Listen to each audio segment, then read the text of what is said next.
அனைத்து நண்பர்களுக்கும் வணக்கம். நம்ம சேனல்ல என்ன பார்த்துட்டு இருக்கோம்னா, புவியியல் பகுதியில் இருக்கிற ஒவ்வொரு அலகா பார்த்துட்டு இருக்கோம். அடுத்ததா அலகு 2ல இருக்கிற 1 மார்க் கொஸ்டின் தான் இந்த வீடியோ பதிவுல பார்க்க போறோம். ஸோ அதனால எந்த இடத்தையும் ஸ்கிப் பண்ணாம வீடியோ தொடர்ச்சியா பாருங்க. ஓகே ஃப்ரெண்ட்ஸ், வாங்க நம்ம வீடியோக்குள்ள போலாம். TNPSC சேனல் 10ஆம் வகுப்பு சமூக அறிவியல் புவியியல் அலகு 2 இந்திய காலநிலை மற்றும் இயற்கை தாவரங்கள்.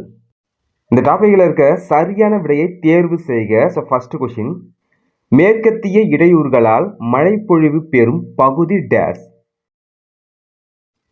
விடை பஞ்சாப்.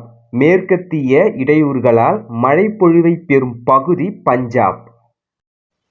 கொஸ்டின் 2, கேரளா மற்றும் கர்நாடகா கடற்கரை பகுதிகளில் விளையும் மாங்காய்கள் விரைவில் முதிர்வதற்கு டேஸ் காற்றுகள் உதவுகின்றன.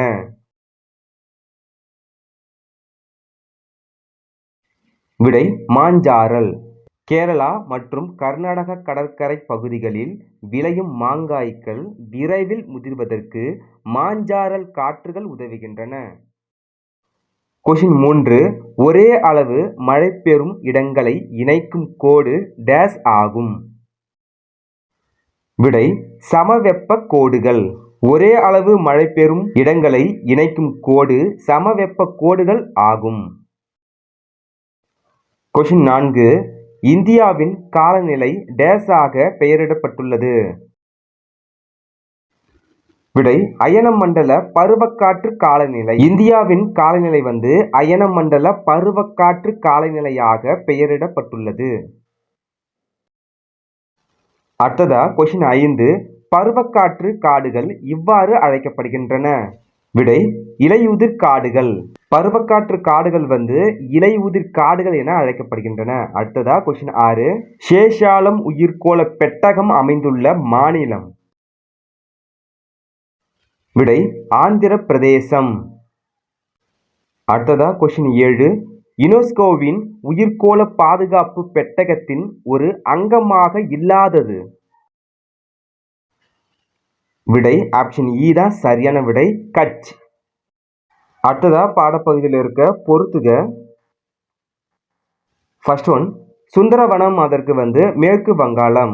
உயிர்பன்மை சிறப்பு பகுதிகள் அதற்கு இமயமலைகள். அடுத்ததா வடகிழக்கு பருவக்காற்று அதற்கு அக்டோபர் டிசம்பர். அடுத்ததா அயனமண்டல முட்புதர் காடுகள் அதற்கு பாலை மற்றும் அரை பாலைவன தாவரங்கள். அடுத்ததா கடலோர காடுகள் அதற்கு என்ன வரும் அப்படின்னா கடற்கரை காடுகள்.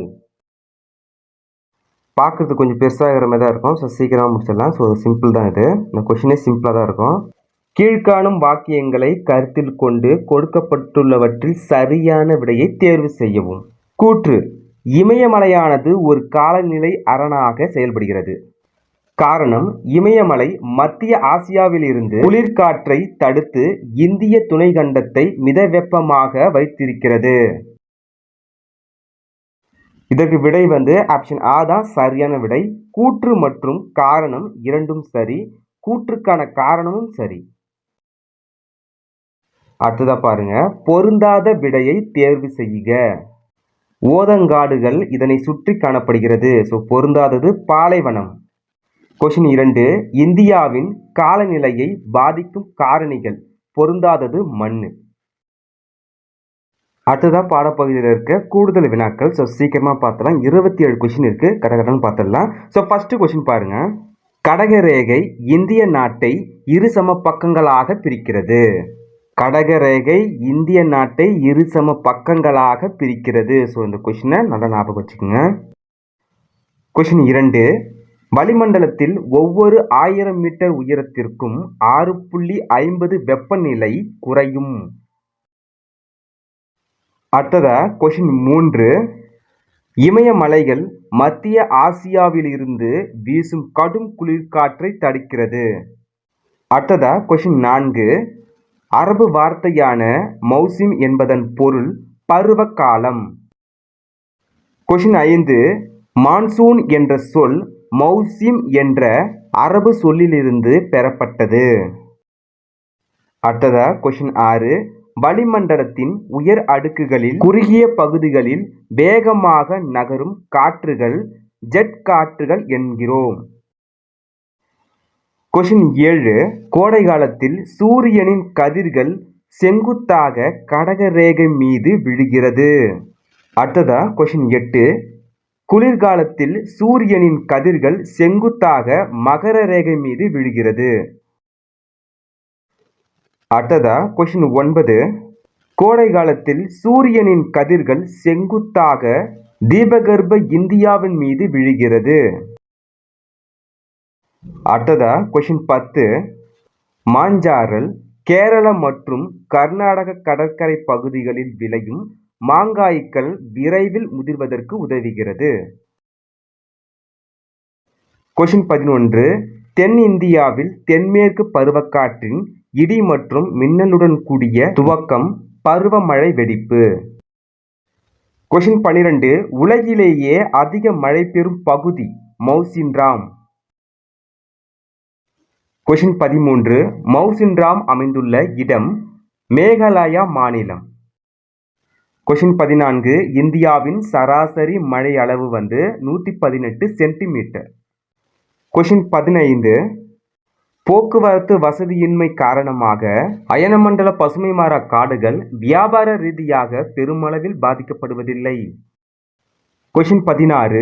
அயனமண்டல இலையுதிர் காடுகள் பருவக்காற்று காடுகள் என்று அழைக்கலாம். கொஷின் 17. முட்புதர் காடுகளின் ஆண்டு சராசரி மழை அளவு 10 சென்டிமீட்டர் குறைவாகும். கொஷின் 18. வடகிழக்கு இந்திய மாநிலங்களில் உள்ள கிழக்கு இமயமலை சரிவுகளில் கிழக்கு இமயமலை காடுகள் காணப்படுகின்றது. அடுத்ததா கொஷின் 19. கங்கை பிரம்மபுத்திரா டெல்டா பகுதிகளில் உலகில் மிக பெரிய சதுப்பு நில காடுகள் உள்ளன. கொஷின் 20. சதுப்பு நில காடுகள் மாங்க்ரோவ் காடுகள் என்று அழைக்கப்படுகிறது. கொஷின் 21. கேரளா கோவா பகுதிகளில் கடற்கரையோர காடுகள் அதிகமாக உள்ளன. கொஷின் 22. கலைமான் ஆந்திர பிரதேசத்திற்கும் ஹரியானாவுக்கும் பஞ்சாபுக்கும் மாநில விலங்காக திகழ்கிறது. கொஷின் 23. 1952ஆம் ஆண்டு இந்திய வனவிலங்கு வாரியம் நிறுவப்பட்டது. 1952ஆம் ஆண்டு இந்திய வனவிலங்கு வாரியம் நிறுவப்பட்டது. அடுத்ததா கொஷின் 24. இந்திய அரசு 1972இல் வனவிலங்கு பாதுகாப்பு சட்டத்தை இயற்றியது. வனவிலங்கு பாதுகாப்பு சட்டம் 1972. அடுத்ததா கொஷின் 25. புலிகளை பாதுகாக்கவும் எண்ணிக்கையை அதிகரிக்கவும் நோக்கத்துடன் 1973 புலி பாதுகாப்பு திட்டம் தொடங்கப்பட்டது. 1973 புலி பாதுகாப்பு திட்டம்.